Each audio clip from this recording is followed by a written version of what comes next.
जय श्री श्याम। आज मैं आपके साथ एक बहुत महत्वपूर्ण विषय पर बात करने वाला हूं, दान। खासकर खाटू श्याम भक्तों के लिए दान का क्या महत्व है, कैसे देना चाहिए और दान देने के बाद उसके क्या क्या आध्यात्मिक और वास्तविक लाभ होते हैं। सबसे पहले, दान का अर्थ सिर्फ पैसे देना नहीं है। दान आपके समय का हो सकता है, भोजन का, वस्त्र का या फिर किसी जरूरतमंद की मदद का। श्याम बाबा के दरबार में जब आप सच्चे मन से कुछ भी अर्पित करते हैं, आपके मन में करुणा होती है, तो वह दान आपको अनमोल पुण्य देता है।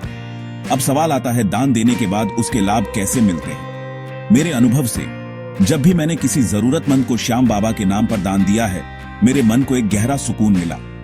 ऐसा लगता है जैसे किसी अदृश्य शक्ति ने मेरे दुख अपने आप कम कर दिए।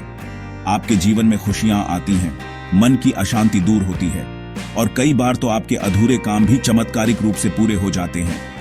अब एक महत्वपूर्ण बात, क्या दान के बाद उसके लाभ लेना चाहिए। देखिए, अगर आप दान इस सोच से कर रहे हैं कि मुझे फल मिले, तो वो व्यापार है, भक्ति नहीं। वेदों और पुराणों में यह भी कहा गया है कि दान का उद्देश्य दिखावा नहीं होना चाहिए। अहंकार पूर्वक शंका व किसी दबाव में दिया गया दान पुण्य नहीं देता। लेकिन अगर आप निस्वार्थ भाव से दान करते हैं, तो श्याम बाबा खुद आपके जीवन में खुशियां भर देते हैं।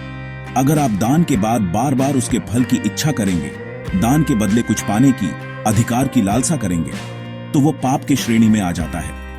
इसका परिणाम यह हो सकता है कि आपके पुण्य कम हो जाएं या आप मानसिक रूप से अशांत रहें। लेकिन अगर आप निष्काम भाव से दान करते हैं, तो वो सच्चा पुण्य है और उससे आपके जीवन में शांति, समृद्धि और आध्यात्मिक उन्नति होती है। मैंने भारत भूषण जी, जो श्री श्याम सरल ध्यान साधक हैं, उनके अनुभव से यह सीखा है कि जब भी आप दान करें, श्याम बाबा के नाम से करें और कभी उसका हिसाब ना रखें। बाबा सब देख रहे हैं। जैसे एक मां अपने बच्चों को बिना किसी स्वार्थ के देती है, वैसे ही दान करें।